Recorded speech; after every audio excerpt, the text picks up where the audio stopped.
Comfort zone হচ্ছে এমন একটা বেড়াজাল যেখান থেকে চাইলেই খুব সহজে বেরিয়ে আসা যায় না। সহজ ভাষায় কমফোর্ট জোন বলতে বোঝায় এমন একটা জায়গা যেখানে স্ট্রেস কম, যেখানে আপনি নিরাপদ অনুভব করেন। আপনি একই জায়গায় দীর্ঘদিন থাকেন কারণ আপনি ঝুঁকি নিতে চান না।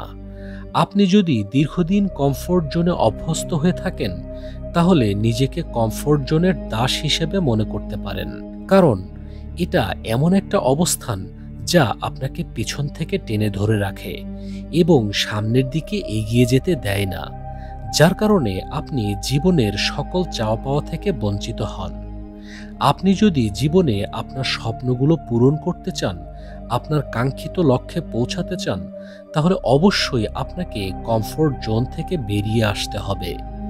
কমফোর্ট জোন থেকে বেরিয়ে আসার উপায় নাম্বার 1, জীবনের নতুন নতুন চ্যালেঞ্জ গ্রহণ করুন এবং মনে মনে সংকল্প করুন যেভাবেই হোক এই কমফোর্ট জোন থেকে বেরিয়ে সকল কিছুর মুখোমুখি হবেন।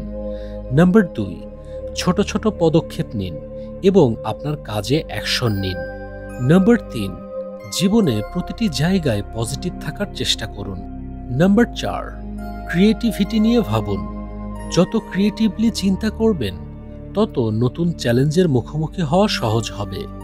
এতে কমফোর্ট জোন থেকেও বের হতে পারবেন এবং পরিচিত কাজ নতুনভাবে করার উপায় বের হয়ে যাবে। নাম্বার 5, মনের ভয়কে দূর করুন। আপনার সবচেয়ে বড় শত্রু হচ্ছে মনের অজানা ভয়।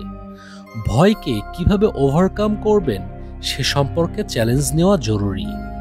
যেসব কাজ আপনাকে নার্ভাস করে সেগুলো থেকে বের হওয়াও জরুরি। ইনসিকিউরিটির মুখোমুখি হলে কঠিন অবস্থাতেও কমফোর্টেবল অনুভব করার উপায় খুঁজে পাওয়া যায়। কোন কোন বিষয় আপনাকে অনিরাপদ ফিল করাচ্ছে সেগুলো নিয়ে ভাবুন। মনে রাখবেন, মনের ভয় দূর করার প্রথম ধাপ হচ্ছে প্রাথমিক ইমোশনকে ওভারকাম করা। কিভাবে এই অবস্থা থেকে বের হওয়া যায়, আগে এগুলো নিয়ে ভাবুন, তারপর সরাসরি অ্যাকশন নিন। নাম্বার 6, কাজের ফোকাস বৃদ্ধি করুন ও অ্যাকশন নিন।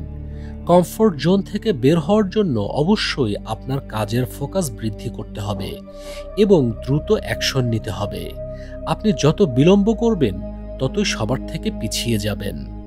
মনে রাখবেন, আপনি যদি সবার থেকে এগিয়ে থাকতে চান এবং জীবনে বড় কিছু পেতে চান তাহলে অবশ্যই কমফোর্ট জোন থেকে আপনাকে বেরিয়ে আসতেই হবে।